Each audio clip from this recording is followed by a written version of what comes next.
India's mission Kabul has entered its second phase. It started on the 16th of August, and in the week that has followed, at least 6 evacuation flights have rescued nearly 600 Indians from Afghanistan. 2 more flights are on their way to New Delhi as I speak, and several more are scheduled for this week.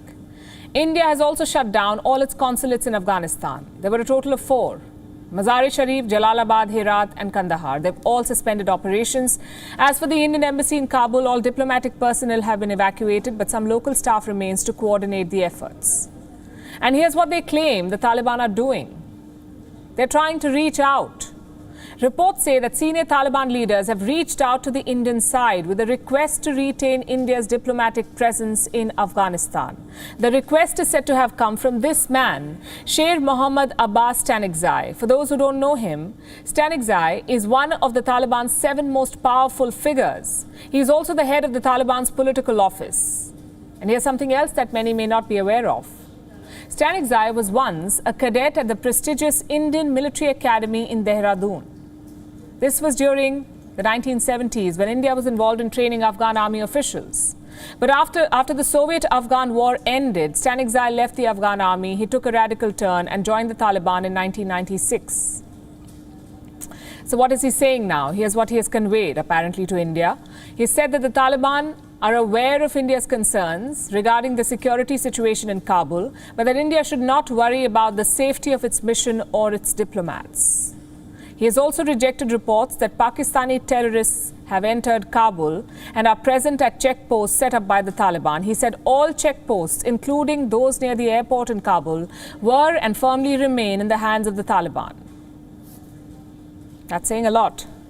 How has India responded to the request? By not taking it at face value. New Delhi has said that the evacuations will continue as planned because it can take no chances with its people and in dealing with the Taliban. It's a wise move, we say, because the worries for India are not limited to what happens inside Afghanistan. There's a lot on New Delhi's plate at the moment. The situation there also has a direct bearing on India's internal security, the situation in Afghanistan. The rise in extremism, the penetration of Taliban's ideology, the infiltration of weapons and the return of separatism in Kashmir are the biggest worries for India. As it is, some in India are already celebrating the Taliban's return as victory of their cause. In the last few days, we've seen provocative statements being made by Indian politicians and public figures congratulating the Taliban for their comeback.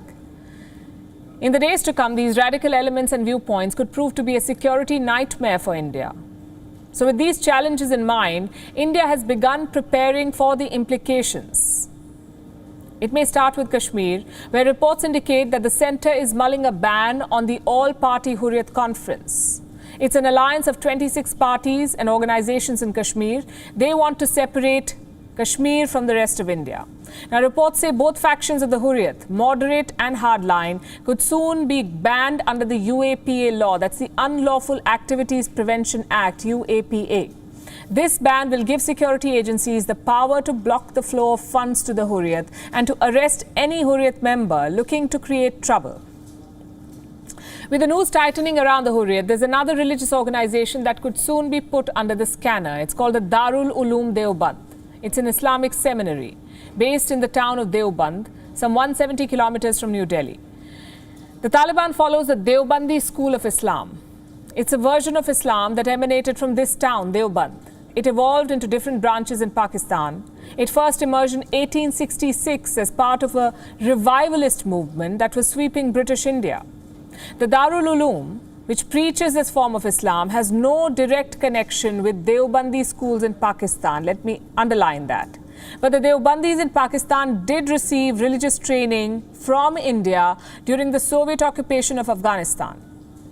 Now, this historical connection still haunts the Indian group. The government of Uttar Pradesh is planning to set up a unit of India's Anti-Terrorism Squad or ATS in Deoband.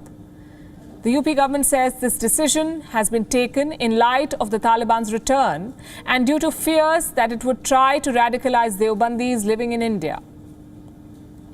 So a week since the Taliban's return to power, India is doing all it can to safeguard its interests and people. It is bringing Indian citizens back to safety. It is preparing to deal with the implications of the Taliban's comeback, and it is strengthening its security mechanisms to counter any immediate or long-term threat. WION is now available in your country. Download the app now and get all the news on the move.